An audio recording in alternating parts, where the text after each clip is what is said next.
More very strange news on the Habs trade front, as news has come out that Kent Hughes has not yet had official contact with Casey DeSmith's agent. We'll be diving into what that could mean, plus Rem Pitlick apparently demanded a trade before getting shipped off in the Karlsson deal. Finally, we're going to be talking about Brendan Gallagher, who says he's happy and healthy heading into next season, so you'll want to stick around for this edition of Habs Digest. Jesse, as we get into this first very strange update, a quick reminder to the 70% of you watching who are not subscribed. I know a lot of you have hit subscribe recently, and I'm sorry for reminding you every video, but it really helps when I ask, so if you haven't hit it, please do. We have lots of more content just like this. So, we got a report today from Simon Olivier Lorange, and he said Kent Hughes still hasn't had formal communication with Casey DeSmith's agent, and the Canadiens are kind of hilariously silent on their last few acquisitions. This makes us want to believe that there are probably some more transactions to come. Jesse, I know it's strange that they haven't introduced Petry and DeSmith, to the media or anything like that, but to not even have official contact with Casey DeSmith's agent, something is up right now. It's true. But you can just tell Kent Hughes is cooking right now. He's got something in the works, but it's so weird that he wants to miss out on that, what would seem like an awkward phone call, which would only lead you to think that he's kind of doing something else, kind of in the works here. We thought that maybe a tandem of Montembeault and DeSmith would work nicely, but maybe Kent Hughes has some other options, some other plans. So honestly, I'm really excited to see what he's going to do, because obviously this isn't commonplace at all, right? As we know, it's very normal once there's a transaction like this that you hear from the GM that there's kind of some interviews, you're hearing from the player, introducing him to the team, the tweets, but anyway, we're not really hearing that, from Kent Hughes. So obviously this is very bizarre, but he's about his business, so he's taking care of something right now, but I'm really excited to see what kind of comes next. Like, is it DeSmith? Is it Petry? Is it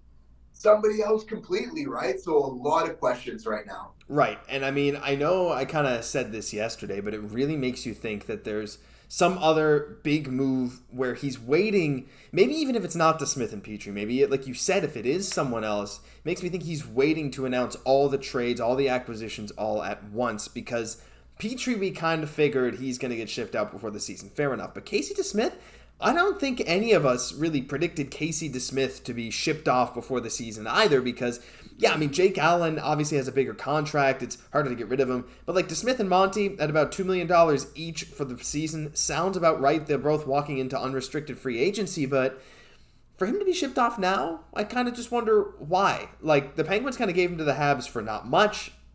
He's a good goalie, but you gotta think something else is brewing, and we'll be keeping you guys updated on everything on that front, because it's very, very strange.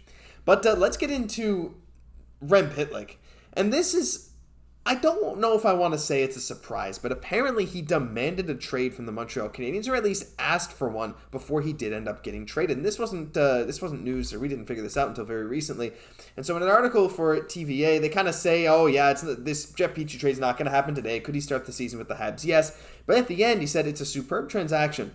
Hoffman was, kind of a problem for the Habs. They didn't really like having him there. He was holding them down, and they were able to trade him without even holding a single dollar in salary retention. But Rem Pitlick also asked for a trade, and he was traded too. He fixed multiple problems.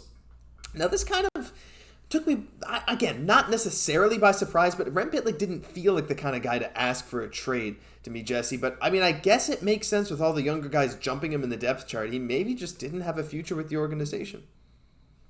Exactly, because when he did have a chance to play in that first season a little bit, in those 26 games, those 46 games, he did have 26 points. Like, he can play, he can get some points. I know you were a fan of him coming from the Wild, but did have that speed, right, and everything else. But obviously, just kind of wasn't able to kind of keep that momentum up from there.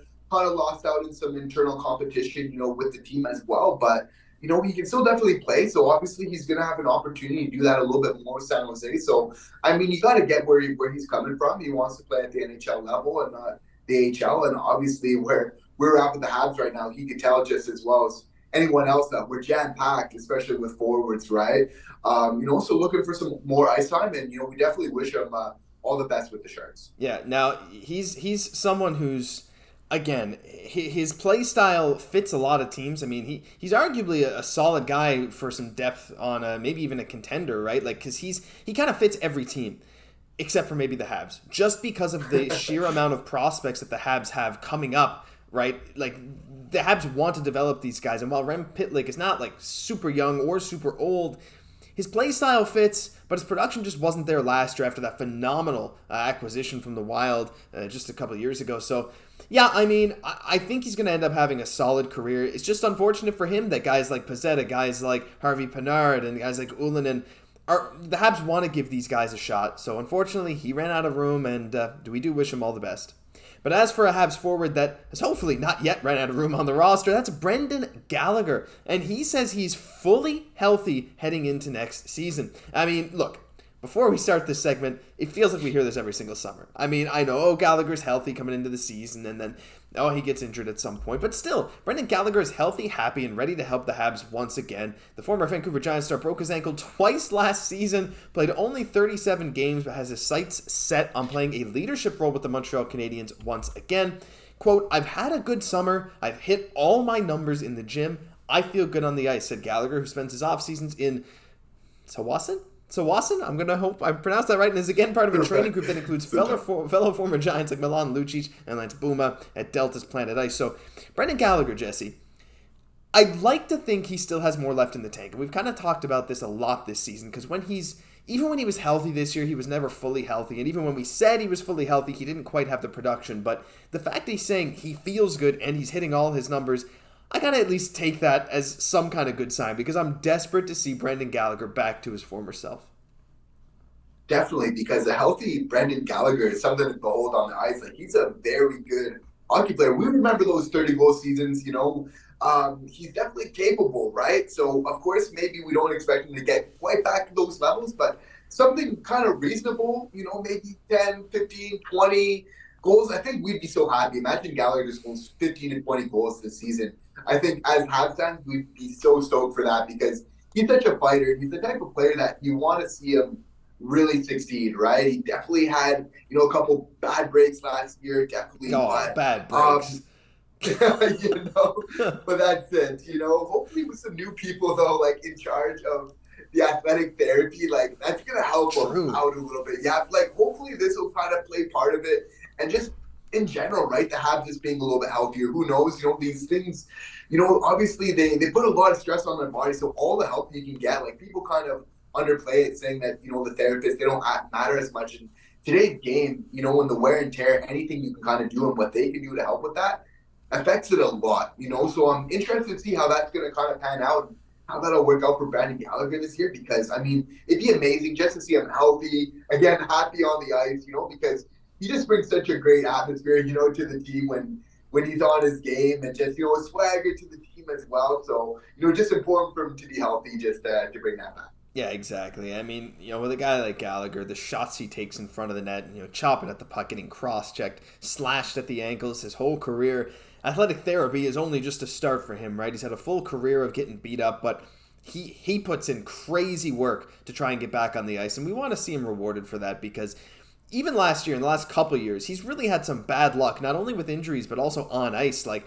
when he's in front of the net, it just feels like the spots where he's touching the puck now near the net, these were goals like probably 3, 4, 5, 6 times as often earlier in his career than they are today. Is it because he can't quite lift the puck anymore? Has he lost a little bit of strength because he's had some wrist problems?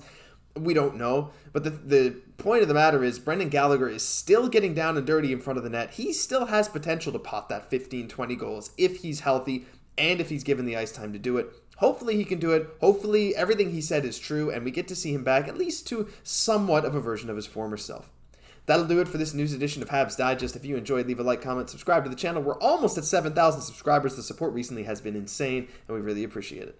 I'm Josh Gosse for my co-host, Jesse Poirier. We'll catch you in the next one.